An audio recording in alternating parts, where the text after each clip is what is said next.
जय हिंद दोस्तों, स्वागत है आपका इस चैनल पर। जो आगामी भर्ती है दिल्ली पुलिस की, आगामी भर्ती है दिल्ली पुलिस की, जो कि 2025 जिसके कयास लगाए जा रहे हैं, उसका जो जीएस और कंप्यूटर, मैंने कहा था कि इनका जो कंप्लीट सिलेबस आप लोगों को अपने इस यूट्यूब चैनल पर मिलेगा। ठीक है, सबसे पहले मैं बता दूं, मेरा नाम है नरेंद्र अत्री और मैं वर्तमान में दिल्ली पुलिस में हूं। और मैं टोटल छह सिलेक्शन ले चुका हूं। ठीक है, मैं बताऊं आपको सिलेबस को, आपके सिलेबस को एक जो है अलग ही वे में। आपने मेरे जो नोट्स देखे होंगे, अपने नोट्सों से, मेरे जो नोट्स हैं जीके के, ठीक है, बहुत ही छोटे प्रारूप में आपको पूरे के पूरे सिलेबस को तोड़ मड़ोड़ कर आपको प्रोवाइड कराऊंगा और मैं पढ़ाऊंगा। ऐसा नहीं है कि एक ही सब्जेक्ट को, सारे जो भी सब्जेक्ट है ना, आपको स्टैटिक्स से लेकर कोई भी सब्जेक्ट सही, उसे आपको इन किताबों से और कहानियों से, इन इमला से बाहर निकालकर आपको मैं बताना चाहता हूं कि शॉर्ट नोट्स कैसे बनाए जाते हैं और शॉर्ट नोट्सों से कैसे पढ़ा जाता है। ठीक है, जो उसमें जो डायग्राम के द्वारा किस प्रकार से हम किसी भी चीज को बड़ा आसान कर सकते हैं, जो कि आपके जो गले की हड्डी बन जाती है, जो जीएस है, जो जी के जीएस है, आपके गले की हड्डी बन जाती है, उसको किस प्रकार से हमें घोल कर पिए। ठीक है, तो मेरी कोशिश क्या है कि आपका जो कंप्लीट सिलेबस है उसे मैं आपके जो नोटिफिकेशन है, नोटिफिकेशन के डेट से पहले आपको प्रोवाइड करा दूं वीडियो के द्वारा। ठीक है, हमारी ये पहली वीडियो है और आज हम शुरुआत कर रहे हैं सम्राट अशोक से। सम्राट अशोक से, ठीक है, कई सारे क्वेश्चन इस टॉपिक से पूछे जाते हैं। ठीक है, ये हमारा पहला टॉपिक है। ये नहीं है कि सम्राट अशोक से किसी से भी कर सकते हैं, ठीक है, लेकिन आप लोगों को ऐसा है, आप लोगों को इसके बारे में थोड़ी सी जानकारी भी है, उस हिसाब से मैंने पहला जो टॉपिक है यही चुना है। और हम पूरा जो है, मैं आप लोगों को बता दूं, हिस्ट्री जो है, पूरी कंप्लीट हिस्ट्री लगभग हम 18 से 20 क्लास में, मुश्किल से लेकर, छोटी छोटी क्लास होंगी, मैक्सिमम 20 मिनट की क्लास होंगी, 18 से 20 क्लास में पूरी की पूरी हिस्ट्री कंप्लीट करा देंगे। ठीक है, पॉलिटी की बात करें लगभग 10 से 15 क्लास में हम पॉलिटी खत्म कर देंगे। ज्योग्राफी की बात करें, ज्योग्राफी में देखो इंडियन एंड वर्ल्ड, ठीक है, लगभग 20 क्लास में हम ये ज्योग्राफी खत्म कर देंगे। इकोनॉमिक्स की बात करें, इकोनॉमिक्स लगभग हम 10 से लेकर 12 क्लास में ये पूरी इकोनॉमिक्स खत्म कर देंगे। ठीक है, ये 4 सब्जेक्ट ये रहे। उसके अलावा भी हम जो स्टैटिक जीके है, स्टैटिक जीके जो है, कंप्यूटर है, ठीक है, और भी कोई जो जिन जिन सब्जेक्टों से क्वेश्चन पूछ रहे, जैसे कि पर्यावरण है तो हम इसे ज्योग्राफी के साथ ही लेके चलेंगे। ठीक है, ज्योग्राफी के साथ ही लेके चलेंगे। ठीक है, और भी जो चीजें हैं, ठीक है, कंप्यूटर वगैरह सारी चीज हम आपको प्रोवाइड कराएंगे कंप्लीट। ठीक है, फ्री ऑफ कॉस्ट होगा।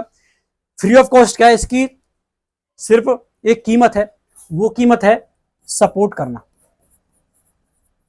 सपोर्ट करना, क्योंकि देखो किसी भी चीज को करने में तभी मन लगता है तब उसे ज्यादा से ज्यादा लोग देख रहे हो, ज्यादा से ज्यादा लोग लाइक कर रहे हो, ज्यादा से ज्यादा लोग शेयर कर रहे हो। ठीक है, तभी मोटिवेशन मिल पाता है कि हाँ, मेरे इस किए हुए का फायदा ज्यादा से ज्यादा लोग ले पा रहे हैं। ठीक है, तो आप लोगों का काम सिर्फ इतना सा है कि वीडियो को ज्यादा से ज्यादा शेयर करें, चैनल को ज्यादा से ज्यादा सब्सक्राइब करें और वीडियो को ज्यादा से ज्यादा, ठीक है, और आपका कोई भी सजेशन है तो वो आपके सजेशन भी जो स्वागत योग्य है और आप कोई भी सजेशन दे सकते हैं कमेंट बॉक्स में। ठीक है, उस हिसाब से कि सर आपको ये परिवर्तन इसमें लाना चाहिए, ऐसे पढ़ाना चाहिए। ठीक है, लेकिन मेरे आप नोट्स देखोगे, मैं पढ़ाने के अलावा क्या करूंगा, आपको जो टॉपिक मैं पढ़ाऊंगा आपको, तो उसके नोट्स जो है, उसके नोट्स भी आपको प्रोवाइड करा दूंगा। हमारा जो टेलीग्राम चैनल हो, एम विद अत्री जो हमारा टेलीग्राम चैनल है, उस पर मैं प्रोवाइड कराता रहूंगा, जो टॉपिक कराता रहूंगा आपको प्रोवाइड कराता रहूंगा। ठीक है, बहुत मेहनत लगी है इस वीडियो को बनाने में। ठीक है, तो अपना ज्यादा से ज्यादा प्यार दें, सपोर्ट दें। ठीक है, ऐसा हो सकता है मेरी पहली वीडियो है, थोड़ा बहुत इधर उधर, क्योंकि पहली बार एडिट कराए तो ऊपर नीचे हो सकती है। ठीक है, आप ये भी सजेस्ट कर सकते हैं कि सर आप चेहरे के साथ पढ़ाइए या फिर जैसे ही वीडियो डालिए इसी प्रकार से। ठीक है, आपको मतलब है कंटेंट से, आपको कंटेंट से मतलब है। ठीक है, और मैंने वो सारी चीजें हैं जो कि आपके दिल्ली पुलिस नहीं है, एसएससी, या फिर आपको कोई भी स्टेट एग्जाम है, कोई भी स्टेट एग्जाम है, किसी भी स्टेट का एग्जाम है, ठीक है, या फिर आपका कोई भी एग्जाम है, अन्य कोई भी एग्जाम है, मैंने उसके हिसाब से पूरे 360 डिग्री घुमा के टॉपिक को, सारे सिलेबस को इस प्रकार से आपके लिए तैयार किया है। और आप इस वीडियो को देखने के बाद आप अंदाजा लगा लीजिए, या तो आप कोई भी प्रीवियस ईयर देख लीजिए, या फिर आप कोई भी मॉक टेस्ट देख लीजिए, आपसे कोई भी क्वेश्चन नहीं छूटेगा मेरे भाई, ठीक है, ये गारंटी है। और इसी प्रकार से हम कंप्लीट जीको को, पूरी जीको को इसी प्रकार से पढ़ेंगे मेरे भाई, ठीक है। आपका सिर्फ एक ही काम है, वीडियो को ज्यादा से ज्यादा शेयर करें, ज्यादा लोगों तक पहुंचाएं, चैनल को सब्सक्राइब करें और करवाएं, और वीडियो को लाइक करें, ठीक है भाई, और अपने सजेशन देते जाएं, ठीक है। देखो ऐसा होता है, कोई भी अपने आप में संपूर्ण नहीं होता है, कोई भी अपने आप में, कोई भी इतना गुणी नहीं होता है कि सारी चीजों में, ठीक है। कोई क्या पता आपके पास कोई ऐसा जो मंत्र हो, कोई ऐसा तरीका हो कि सर ऐसे नहीं, ऐसे पढ़ाइए, ठीक है। मेरे ये नोट्स हैं, मेरे अपनी तैयारी के समय के नोट्स हैं, ठीक है। यदि आपको इनकी भाषा समझ में नहीं आए, लेकिन मैं समझा रहा हूं साथ साथ, लेकिन भाषा समझ में नहीं आए तो मैं उसका भी कोई ना कोई सुधार करने की कोशिश करूंगा, ठीक है। अपने आप अपने जो फीडबैक है वो दे सकते हैं, ठीक है, आप इन्हें फीडबैक दे सकते हैं, सुधार की गुंजाइश हमेशा रहती है, ठीक है। कोई भी इतना बड़ा टीचर नहीं बन जाता है, और मुझे आपको लोगों को पता है पढ़ने पढ़ाने का शौक पहले से ही रहा है, वर्तमान में भी मैं, ठीक है, यूपीएससी का जो कि अभ्यर्थी हूं, और आप लोगों को पढ़ाकर मुझे भी कोई ना कोई लाभ होगा, और आप लोगों को तो लाभ होगा ही, ठीक है भाई। तो इस वीडियो को पूरा देखें, और मैं आपको अपने नोट्सों से ही पढ़ाऊंगा, ठीक है। ये पूरी जो पूर्ण रूप से अपडेटेड नोट्स हैं, ठीक है। आप लोग देखोगे जो चीजें हैं किताबों में और अन्य टीचर जो है 4-4, 6-6 पेज में पढ़ाते हैं, मैं उन्हें मात्र एक पेज में समाहित करा देता हूं। और जो मैं पढ़ाऊंगा आपको, मेरे साथ पढ़ते जाइए, आप नोट्स बनाइए, और मैं इन्हें अपने जो टेलीग्राम चैनल है, हमारा जो टेलीग्राम चैनल है एम विद अत्री के नाम से, उस पर मैं जो नोट्स है टॉपिक वाइज जो जो वीडियो कराता जाऊंगा उसके नोट्स प्रोवाइड आपको कराता जाऊंगा। लेकिन आपको अपने हाथ से नोट्स जरूर बनाने हैं दोस्त, ठीक है, क्योंकि जो हाथ की लिखी चीज होती है ना, वो ज्यादा लंबे समय तक याद रहती है और आसानी से याद हो जाती है। तो देखो, शुरुआत करते हैं हम सम्राट अशोक से, ठीक है। ये मौर्य वंश का टॉपिक है। सबसे पहले मैं आपको बताना चाहता हूं किस प्रकार से मैं आपको पढ़ाऊंगा और किस प्रकार से आपको समझाऊंगा, ठीक है। ये जो टॉपिक है आपको इतनी अच्छी तरह से समझ में आएगा, ठीक है। आगे आपको कभी भी भविष्य में ना तो पढ़ाई की इसे जरूरत पड़ेगी, सिर्फ एक बार आप रिवाइज कर लीजिएगा, आपका सब डाउट क्लियर हो जाएंगे। का जो काल था वो था आपका 273 से लेकर 232 बीसी तक। अच्छा, इसमें आपको बताता हूं बीसी क्या है। एक होता है ईसवी, एक होता है ईसवी, और एक होता है ईसा पूर्व, एक होता है ईसा पूर्व। देखो, यदि मान चलो वर्तमान में है 2024 ईसवी, तो यदि हम ईसवी में चलेंगे तो अगली साल आएगी 2025 ईसवी। कितनी आएगी? 2025 ईसवी, यानी बीसी। यदि मैं ईसा पूर्व की बात करूं, यदि मान चलो आज है 2024 ईसा पूर्व, तो अगली साल जो आएगी वो आएगी 2023 ईसा पूर्व, ठीक है। तो ईसवी में बढ़ते हुए क्रम में चलते हैं और ईसा पूर्व में घटते हुए क्रम में चला जाता है, ठीक है भाई। अच्छा, अब देखते हैं आगे। देखो, हम उन सभी क्वेश्चनों को 360 डिग्री एनालाइज करने के बाद अच्छी तरह से अध्ययन करेंगे उनका। देखो, एक क्वेश्चन पूछा जाता है अन्य नाम से कि अशोक का ये नाम था। देखो, अशोक का एक नाम मिलता है चंडकोश। चंडकोश मिलता है दीपवंश के अनुसार। क्यों पढ़ा था चंडकोश? क्योंकि उसने 99 भाइयों की हत्या करने के बाद गद्दी को हत्याया था, इस वजह से जो दीपवंश के अनुसार उसका नाम चंडकोश पड़ता है। एक नाम मिलता है उसका अशोक वर्धन। अशोक वर्धन क्यों मिलता है? अशोक वर्धन कहा जाता है क्योंकि उसका नाम अशोक वर्धन पुराणों में मिलता है। और एक है उसका नाम देवनाम प्रियदर्शी। देवनाम प्रियदर्शी उसका नाम मिलता है क्योंकि उसने, देखो, जो कलिंग युद्ध के बाद में जो हिंसा त्याग दी थी, इसलिए उसे देवनाम प्रियदर्शी कहा गया था, ठीक है। अशोक की माता का नाम क्या था? सुभद्रांगी था। सुभद्रांगी, जो कि सुभद्रांगी पूछा गया है एग्जाम में कई बार। उसकी देखो 3 पत्नियां थी। एक पत्नी थी महादेवी या फिर नाग देवी भी उसे कहा जाता था, जिसके 2 संतान थे। एक था महेंद्र पुत्र और संगमित्रा थी उसकी पुत्री, ठीक है। इन दोनों को ही अशोक बाद में श्रीलंका भेज देता है। श्रीलंका भेज देता है जो बौद्ध धर्म का प्रचार प्रसार करने के लिए, ठीक है। एक थी असंगमित्रा और एक थी करुवाकी। करुवाकी का एक पुत्र था जिसका नाम था तीवर। जिसका नाम था तीवर। तीवर नाम था। यह एकमात्र संतान थी, एकमात्र पुत्र था अशोक का, जिसका जो उल्लेख है जो अभिलेखों में मिलता है, जिसका उल्लेख जो है उसके अभिलेखों में मिलता है। किसका उल्लेख मिलता है? तीवर का। ठीक है भाई, ये क्वेश्चन यहां से इनकी पत्नियों से, उनके संतान से संबंधित हो गए। ठीक है, अच्छा। उसके बाद है उसने स्थापना की थी, देखो 2 शहरों की स्थापना की थी, 2 नगरों की। एक श्रीनगर की, जो कल्हड़ की पुस्तक है राजतरंगिणी। किसकी पुस्तक है? कल्हड़ की पुस्तक है राजतरंगिणी। उसके अनुसार उसने श्रीनगर की स्थापना की थी। और एक स्थापना की थी उसने नेपाल में, एक शहर बसाया था ललित पत्तन। ललित पत्तन नाम का एक शहर बसाया था उसने। कहां पर? नेपाल में बसाया था। कहां पर? नेपाल में बसाया था। ठीक है भाई, अच्छा। अब आगे देखते हैं भाई, देखो ये मेरे खुद के बनाए हुए नोट्स हैं भाई। आगे देखते हैं इसके अभिलेखों से, शिलालेखों से। इसका एक 13वां शिलालेख है जिससे बहुत बार क्वेश्चन पूछा जाता है। 13वें शिलालेख में जो विवरण मिलता है युद्ध का, जो कि युद्ध था 261 बीसी में हुआ था, ईसा पूर्व में, कलिंग का युद्ध था। इस युद्ध में इसे हिंसा देखने के बाद इसने प्रतिज्ञा कर लेता है कि मैं अब भविष्य में कभी भी हथियार नहीं उठाऊंगा। क्वेश्चन पूछ लिया जाता है उस समय पर जो कलिंग का युद्ध हुआ था वहां के राजा कौन थे? तो वहां के राजा थे नंदराज। ठीक है, कहां कौन थे? नंदराज राजा थे। और इसने कलिंग के युद्ध के बाद में एक धर्म अपनाया था, बौद्ध धर्म अपना लिया था, और उपगुप्त को अपना गुरु बना लिया था। किसे? उपगुप्त को। ठीक है, अच्छा। और ये इस धर्म में इतना प्रेरित हो जाता है कि इस धर्म को प्रचार प्रसार के लिए अपने पुत्र महेंद्र और पुत्री जो संघमित्रा है उन्हें श्रीलंका भेज देता। अभी मैंने बताया था आपको पहले। ठीक है, अच्छा। 13वां शिलालेख है, यह सबसे बड़ा शिलालेख है। ठीक है, अच्छा। ये अभिलेखों की शुरुआत करने वाला जो अशोक था, पहला भारतीय था। इसे अभिलेखों की जो प्रेरणा मिलती है वो मिलती है ईरान का शासक था दारा प्रथम। ये क्वेश्चन भी बहुत बार पूछा गया है।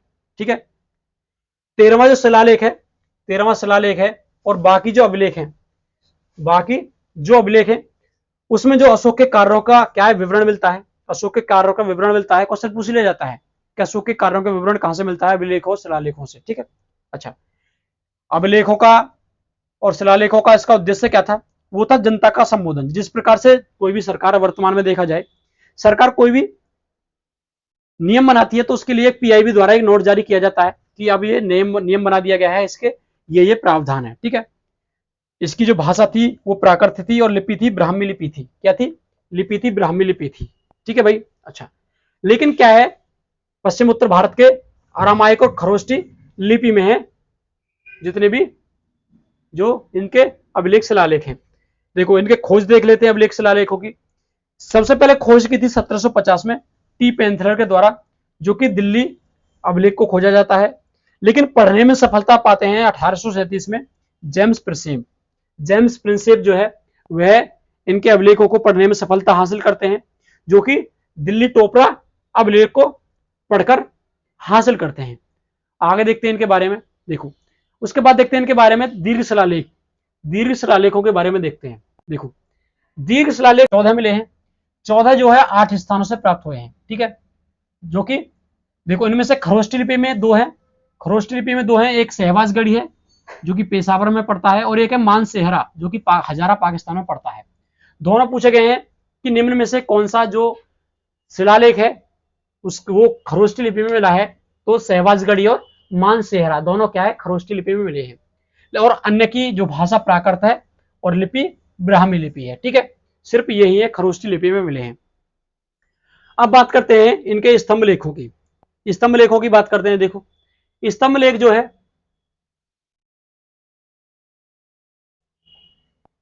स्तंभ लेख देखो 7वां स्तंभ लेख है वो सबसे बड़ा है इनका, और 7 ही इनके स्तंभ लेख हैं जो कि 6 स्थानों से मिले हैं। 6 स्थानों से मिले हैं, जिसमें प्रमुख है दिल्ली टोपरा, जिसका जो स्थानांतरण है, स्थानांतरण फिरोज शाह ने कराया था। पहले वो कहां पर? टोपरा मेरठ में था, लेकिन उसे फिरोज शाह के द्वारा दिल्ली लाया गया था। ठीक है, अच्छा। इसी में जो है 7 स्तंभ लेखों का जो उल्लेख मिलता है। उसके बाद एक प्रयाग जो है, प्रयाग का जो स्थानांतरण जो है अकबर के द्वारा किया गया था। पहले वो कहा था? पहले था वो कौशाम्बी में, लेकिन अशोक के द्वारा वो प्रयाग में स्थानांतरित कराया गया था। लेकिन इनमें से देखो सर्वश्रेष्ठ जो है सारनाथ स्तंभ को माना जाता है। सबसे सर्वश्रेष्ठ जो है सारनाथ को माना जाता है। सारनाथ के बारे में देखते हैं। सारनाथ से बहुत बार क्वेश्चन पूछ लिया जाता है। सारनाथ में देखो 4 शेर हैं। सारनाथ का जो स्तंभ लेख है उसमें 4 सिर दिए गए हैं, चारों दिशाओं में मुंह कर है, और ऊपर जो है महाधर्म चक्र की जो 32 तीलियां दी गई हैं। कितनी तीलियां? 32 तीलियां दी गई हैं। इन्हीं जो तीलियों में से 24 तीलियां हमारा जो राष्ट्र ध्वज है उसमें अपनाई गई हैं। उसके बाद नीचे देखो 4 पशुओं की आकृति दी गई है, घोड़ा, हाथी, बैल और सिंह। ठीक है, इनमें से पूछ लिया जाता है कि सारनाथ स्तंभ में निम्न में से कौन सी जो पशु की आकृति नहीं है। ठीक है, उसके बाद देखते हैं इसके समय में हुआ था तक्षशिला विद्रोह, जिसे दबाने के लिए इसने कुणाल को भेजा था। उसके बाद देखो अंतिम राजा जो था, जो कि मौर्य वंश का, वो था वृद्धरथ, जिसकी हत्या जो है पुष्यमित्र शुंग ने, शुंग वंश का संस्थापक पुष्यमित्र शुंग के द्वारा कर दी गई। एक क्वेश्चन है पूछा जाता है आजीवक संप्रदाय से, अशोक से रिलेटेड। देखो, ठीक है, आपको पता है अशोक जो है, अशोक ने कलिंग युद्ध के बाद में सारा जो लड़ाई दंगा मतलब हथियार जो त्याग दिए थे, उसने क्या किया था, वहीं पर एक गुफा थी बराबर की पहाड़ी पर, ठीक है, सुदामा और कर्ण चौपार करके गुफा थी, उसे जो है आजीवक संप्रदाय को उन्होंने दान में दिया था, आजीवक संप्रदाय को दान में दिया था। ठीक है, अशोक के द्वारा। ठीक है भाई, आगे देखते हैं। आगे देखो भाई, इसके अभिलेखों और शिलालेखों से क्वेश्चन पूछ लिए जाते हैं। एक है इनका रुम्मीदेई अभिलेख। कौन सा? रुम्मीदेई अभिलेख, जो कि नेपाल में है। कहां पर है? नेपाल में है वर्तमान में। क्वेश्चन पूछ लिया जाता है रुम्मीदेई अभिलेख में अशोक की कर नीति के बारे में, यानी टैक्सेशन के बारे में, टैक्स के बारे में जो विवरण मिलता है। क्वेश्चन बहुत बार पूछा गया है। ठीक है, अच्छा, क्वेश्चन ये भी पूछ लिया जाता है कि मौर्य वंश की जो आर्थिक व्यवस्था जो है, ठीक है, अर्थव्यवस्था के बारे में कहां से विवरण मिलता है? रुम्मीदेई अभिलेख से मिलता है। ठीक है, अशोक का नाम जो अशोक है वो मास की गुर्जर अभिलेख में मिलता है। क्वेश्चन बहुत बार पूछा गया है। उसके बाद देखो 4 सिर है, 4 सिर सारनाथ स्तंभ में भी है और सांची के स्तूप में भी है। ठीक है, सांची का स्तूप जो है विदिशा एमपी में है। उसके बाद भरूच स्तंभ है, वह एमपी के सतना में है। क्वेश्चन पूछ लिया जाता है। ठीक है, नेपाल में इसके 2 स्तंभ हैं, एक रुम्मीदेई अभिलेख जो भी बताया था, ठीक है, एक है निगाली सागर स्तंभ। ठीक है, एक रुम्मीदेई स्तंभ है और एक निगाली सागर स्तंभ है। ठीक है भाई, अच्छा, आगे देखते हैं। एक है इसका क्वेश्चन पूछ लिया जाता है, एक है भाब्रू बोला जाता है, भाब्रू। भाब्रू अभिलेख है, वह सबसे लंबा अभिलेख है। भाब्रू जो अभिलेख है वह इसका सबसे लंबा अभिलेख है। एक अभिलेख है रानी का अभिलेख। रानी का अभिलेख जो है कौशाम्बी या फिर प्रयाग, एक ही है ये। ठीक है, मैंने बताया था आपको, अकबर के द्वारा कौशाम्बी से लाकर ये प्रयाग में स्थानांतरित कर दिया गया था। तो कभी कभी क्वेश्चन कौशाम्बी अभिलेख भी आ जाता है, कभी कभी प्रयाग अभिलेख भी आ जाता है। ठीक है, उसमें देखो रानी है कारुबाकी, उसका विवरण मिलता है। इसमें विवरण मिलता है कारुबाकी का। और मैंने आपको बताया है इसमें इनका पुत्र है तीवर, उसका विवरण मिलता है। और ये जो तीवर जो है उनका एकमात्र पुत्र है अशोक का, जिसका जो विवरण है अभिलेखों में मिलता है, तीवर का मिलता है। मौर्य प्रशासन के बारे में पढ़ेंगे हम। ठीक है, मौर्य प्रशासन। देखो, मौर्य प्रशासन के बारे में जानकारी हमें 3 लिखित साक्ष्यों से मिलती है। एक अर्थशास्त्र से, जो कि कौटिल्य की थी, विष्णुगुप्त या कौटिल्य की थी। ठीक है, अगला मिलता है हमें जो मेगास्थनीज की पुस्तक है इंडिका, उससे मिलता है, बहुत बार पूछी गई है। अगला मिलता है विशाखदत्त की पुस्तक है मुद्रा राक्षस। इन तीनों से हमें प्रशासन के बारे में जानकारी मिलती है। अब क्वेश्चन पूछ लिया जाता है प्रांतों के बारे में। तो मौर्य शासन में जो 5 प्रांत थे, कहीं 4 मिलते हैं, लेकिन क्वेश्चन क्या है, आंसर क्या है? 5 प्रांत थे। 5 प्रांतों के बारे में देखेंगे। मगध केंद्र में था, उत्तर वाले प्रांतों को उत्तरापथ कहा जाता था, पूर्व वालों को प्राच्य पथ कहा जाता था, पश्चिम वालों को अवंती पथ कहा जाता था, और दक्षिण वालों को दक्षिणापथ कहा जाता था। ठीक है, क्या कहा जाता था? दक्षिणापथ कहा जाता था। ठीक है, यहां पर देखो, यहां पर वन ज्यादा थे, अवंती में क्या था? वन ज्यादा थे, इस वजह से यहां पर वन साम्राज्य था। क्या था? वन साम्राज्य था अवंती में। क्वेश्चन ये पूछा गया है भाई। ठीक है, अच्छा, जाति की बात करें तो जाति मौर्य प्रशासन में 7 बताई गई है। ठीक है, मुद्रा जो है, मुद्रा को पण कहा जाता था। क्या था? पण कहा जाता था। मौर्य काल में एक बंदरगाह था जो कि बहुत ही प्रसिद्ध था। क्वेश्चन पूछा जाता है भड़ौच। ठीक है, भड़ौच है। इसमें देखो टैक्स जो वसूला जाता था। न्यायालय की बात करें तो न्यायालय 2 प्रकार के होते थे। एक फौजदारी के लिए जिन्हें कंटक शोधन न्यायालय बोला जाता था, और एक दीवानी के लिए जिन्हें धर्मस्थीय न्यायालय कहा जाता था। 2 प्रकार के न्यायालय हुआ करते थे। ठीक है भाई, ये हो गया। अब उसके बाद देखते हैं, इसमें बताया गया, देखो भाषा जो मौर्य काल में थी वो 3 प्रचलित थी। 3 भाषा प्रचलित थी। सबसे पहले थी संस्कृत भाषा, दूसरे पर प्राकृत और तीसरे पर पाली। और पाली भाषा को ही राजभाषा कहा गया है। इसमें पाली भाषा को ही राजभाषा कहा गया है। 7 अंग देखो, अर्थशास्त्र में 7 अंग बताए गए हैं, वो बताएंगे राज्य के 7 अंग, और लेकिन इंडिका में जो 7 अंग बताए गए हैं वो बताएंगे समाज के 7 अंग। ठीक है, क्वेश्चन यहां से बहुत ही कंफ्यूज करता है। उसके बाद यदि विभागों की बात करें तो 18 विभाग बताए गए हैं जो अधीन होते थे महामात्र के। किसके अधीन होते थे? महामात्र के। और यहाँ पर मंत्री को अमात्य कहा गया है। मौर्य प्रशासन में मंत्री को अमात्य कहा गया है और विभाग को तीर्थ कहा गया है। ठीक है, सेना जो है 4 प्रकार की थी, पैदल, हाथी, घोड़ा और क्या है, रथ सेना थी। यदि विभागों की बात करें, विभागों से बहुत बार क्वेश्चन पूछा जाता है कि इस विभाग को क्या कहा जाता है या फिर इस विभाग का अध्यक्ष कौन होता था। ठीक है, यदि हम राजस्व विभाग की बात करें तो वो होता था समाहर्ता। समाहर्ता राजस्व विभाग यानी वित्त मंत्री होता था। ठीक है, सीता अध्यक्ष की बात करें तो वो कृषि विभाग का अध्यक्ष होता था। कुमार पर आर्यपुत्र की बात करें तो प्रांतों का शासक हुआ करता था। प्रांतों का जो शासक है जो कि सीएम के इक्वल होता था। ठीक है, सीएम के इक्वल होता था। ये जो कृषि मंत्री के अध्यक्ष इक्वल होता था और ये वित्त मंत्री के जो निर्मला सीतारमण है उनके इक्वल होता था। यदि सन्निधाता की बात करें तो वो क्या है, कोषाध्यक्ष होता था। बहुत बार क्वेश्चन पूछा गया है कि सन्निधाता किसे कहा गया है मौर्य काल में। अब करते हैं बात विस्पति की। विस्पति जो है जिला प्रशासक हुआ करता था, यानी जिसे डीएम कहा जा सकता है, डीएम हम कह सकते हैं। ठीक है, विस्पति। गोप की बात करें, गोप से बहुत बार क्वेश्चन पूछा जाता है। गोप क्या था? गोप जो है सबसे छोटी इकाई थी मौर्य प्रशासन की, जो कि 4 से लेकर 10 गांवों के ऊपर प्रशासन संभालता था। ठीक है, यह है हमारा मौर्य वंश का जो प्रशासन हो गया। संस्था थी, इनसे बहुत बार क्वेश्चन पूछा गया है। देखो 2 गुप्तचर संस्था थी इस काल में, 2 गुप्तचर संस्था थी, एक जैसे संस्था कहा जाता था और एक संचार कहा जाता था। ठीक है, जो संचार जो था वह घूम घूम कर जो है जो इंफॉर्मेशन इकट्ठा किया करती थी, और ये संस्था वह एक स्थान पर रहती थी। ठीक है, परमानेंटली एक स्थान पर रहती थी संस्था। यदि बलि की बात करें, बलि शब्द को 2 प्रकार से यूज किया गया है। एक तो बलि को धार्मिक कर भी कहा गया है, धार्मिक कर भी कहा गया है, जो कि ब्राह्मणों से नहीं लिया जाता था, जो कि ब्राह्मणों से नहीं लिया जाता था, जो बलि कर है, टैक्स है। ठीक है भाई, उसके बाद इसे भू राजस्व कर भी कहा गया है। ठीक है, तो बलि का 2 प्रकार से प्रयोग किया गया है, एक धार्मिक कर के रूप में भी, एक भू राजस्व कर के रूप में भी। ठीक है, कैसी लगी हमारी ये वीडियो? ठीक है, जरूर आप सबसे पहले तो कमेंट करके बताएं, कमेंट करें और उसके बाद वीडियो को देखो, शेयर करें।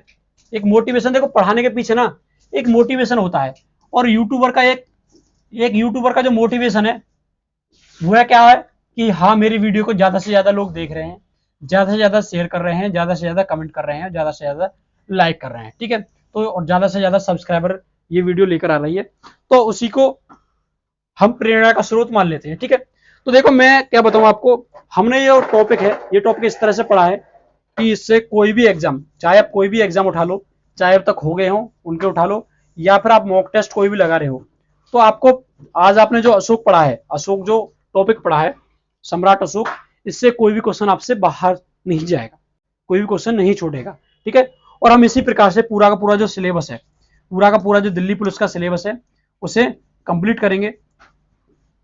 ठीक है, ऐसे ही जल्दी जल्दी पहले हम हिस्ट्री, फिर पॉलिटी, ज्योग्राफी, इकोनॉमिक्स, ठीक है, और आपका जो कंप्यूटर है, स्टैटिक जीके है, साइंस है, टैग है, ठीक है, साइंस है, टैग है, और करंट अफेयर्स है, सारी की सारा जो पूरा का पूरा जो हमारा जीएस से रिलेटेड है, जो जीएस से रिलेटेड पूरा का पूरा जो सिलेबस है उसे कंप्लीट करेंगे। और बशर्ते जरूरत है आपकी जो साथ की, और आपका साथ मैंने बता दिया आपको कि वीडियो को ज़्यादा से ज़्यादा लाइक करें, कमेंट करें, इस पर शेयर करें इसको। ठीक है, और चैनल को सब्सक्राइब करें और अपने साथियों से करवाएं।